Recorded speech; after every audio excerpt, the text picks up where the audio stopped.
లేకపోతే ఫైళ్లు కదలై అని చెప్పి పాపం నిజాయితీగా ఒప్పుకుంటున్నారు. ఇంకోవైపు సొంత మామ, పిల్లనిచ్చిన మామ, కాళేశ్వరంలో అవినీతి ఎక్కడిది, మన్నెక్కడిది, 1,00,000 కోట్ల ప్రాజెక్టులో 94,000 కోట్లు ఖర్చు అయితే అలా 1,00,000 కోట్ల కుంభకోణం అని ఎట్లా అంటారు, ఇది అసంబద్ధం అని చెప్పి సొంత పిల్లనిచ్చిన మామ చెప్తా ఉన్నారు. కాబట్టి ఫ్రస్ట్రేషన్లో రేవంత్ రెడ్డి గారు ఏవేవో చేస్తుంటారు, ఏవేవో లీకులు ఇచ్చి ఏదో రకంగా మీడియా మేనేజ్మెంట్ చేసి నేషనల్ హెరాల్డ్ కేసులో ఛార్జ్ షీట్లో పేరు వచ్చిన కొన్ని పత్రికలు అయితే రాయలేదు. మాకు చాలా ఆశ్చర్యంగా ఉంది, ఎంత బాగా కవర్ చేసుకుంటూ వస్తున్నారంటే రేవంత్ రెడ్డి గారిని, చాలా ఆశ్చర్యంగా ఉంది. ఇట్లా కూడా చేయొచ్చా అని. అంటే ఇంత పెద్ద కేసులో ఇంత పెద్ద మ్యాటర్ వస్తే, ఒక ముఖ్యమంత్రి పేరు వస్తే, ఇదే కేసీఆర్ గారి పేరుంటే రాకపోదురా?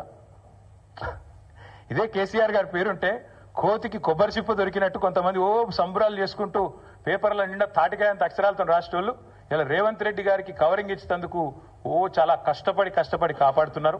వారందరికీ నేను చేసే విజ్ఞప్తి ఒకటే, మీరు ఎన్ని చేసినా, ఎంత గింజుకున్నా, ఈ మీడియా సంస్థలు ఎంత తాపత్రయపడ్డా, ఆయన మీకు ఎంత అడ్వర్టైజ్మెంట్లు ఇచ్చినా, ఎన్ని రకాలుగా మిమ్మల్ని ఫోన్ చేసి బెదిరించినా ప్రజలకు విషయం అర్థమైపోయింది.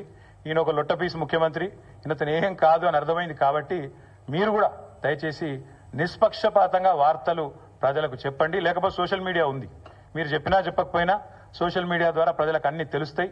తెలియదు మేము పిల్లి కదా కళ్ళు మూసుకొని పాలు తాగితే తెలియదు అనుకుంటుంది అన్నట్టు, మేము రాయకపోతే వార్తనే కాదు, మేము రాయకపోతే మేము నొక్కేస్తే ఎవరైనా కూడా వాస్తవాలు చెప్తున్నాం. మీకు అబద్ధం అనిపిస్తే నేనేం చేయాలి? కానీ చాలా మంది రాస్తలేరు, మరి ఏం చేయాలి? మరి మా బాధ మేము చెప్పుకోవాలి కదా, ప్రజలకన్నా చెప్పుకోవాలి కదా.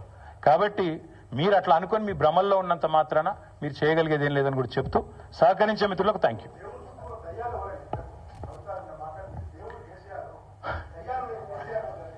బ్రదర్, మీకు ఒక మాట, ఇంత ఇంపార్టెంట్ ఇష్యూ చెప్తే నువ్వు దేవుడు దయ్యం అనబడుతుంది. ఇప్పుడు ప్రస్తుతం మాకు తెలంగాణకు పట్టిన దయ్యం మాత్రం రేవంత్ రెడ్డి.